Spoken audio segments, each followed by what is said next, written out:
Усё, што звязана з пінскім храмам Раства Прасвятой Багародзіцы, унікальна і непаўторна. Ад нетыповага архітэктурнага рашэння, згодна з якім новая царква мае закругленую форму, да ўзвышша, дзе была закладзена першая цаглінка новай святыні. Гэта месца, дзе дзейнічаў найбуйнейшы ў вялікім княстве літоўскім Лешчанскі манастыр. Менавіта ён на працягу 5 стагоддзяў з'яўляўся сапраўдным духоўным і культурным цэнтрам для хрысціянскіх вернікаў. Менавіта яго адраджэння тут чакалі больш за стагоддзя. 15 ноября 2011 года состоялся торжественный чин закладки камня в основание будущей церкви. Эта святыня принадлежит всей Полесской земле, всему белорусскому народу.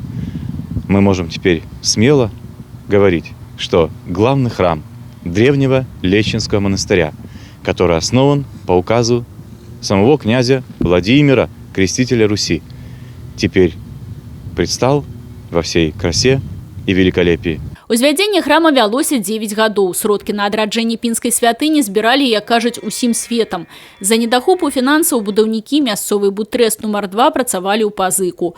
Вось так царква выглядала 2 гады таму. Тады быў гатовы толькі ніжні ярус. Верхні прастойваў у лясах. Сродкаў на завяршэнне работ не хапала. Па дапамогу прыйшлі вернікі. Дзякуючы іх ахвяраванням, сёння храм Раства Прасвятой Багародзіцы адчыніўся для кожнага. Мы очень рады, что открылся храм. Сегодняшнего дня. Да, сегодняшнего дня. Дай Бог, чтобы такие храмы побольше открывались. Храм такой хороший, единственный храм, который Рождества Богородицы для Богородицы в Беларуси, в нас, в Пинске. Событие сегодня величайшее, долгожданное. Мы его все очень ждали, готовились к нему. Радасць ад падзеі разам з вернікамі, будаўнікамі і ўладамі раздзяліў патрыяршы экзарх усія Беларусі мітрапаліт мінскі Заслаўскі Веніямін. Урачыстай сустрэчы з кіраўніком беларускай праваслаўнай царквы чакалі і шматлікія парафіяне, і прадстаўнікі пінскай епархіі. У сослужэнні архіепіскапа пінскага і лунінецкага Стэфана мітрапаліт Веніямін правёў чын асвячэння новага храма. Это добрый такой знак восстановления нашего духовного наследия.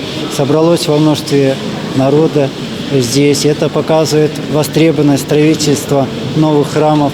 То, что человек в нынешнее время особенно нуждается в духовной поддержке, утешении, в молитве.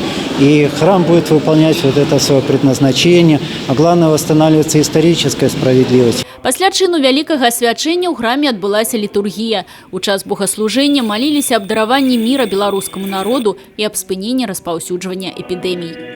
Тацяна Будгусаім, Людмила Салдзіна, Александр Дьяченко, телерадиокомпания «Брест».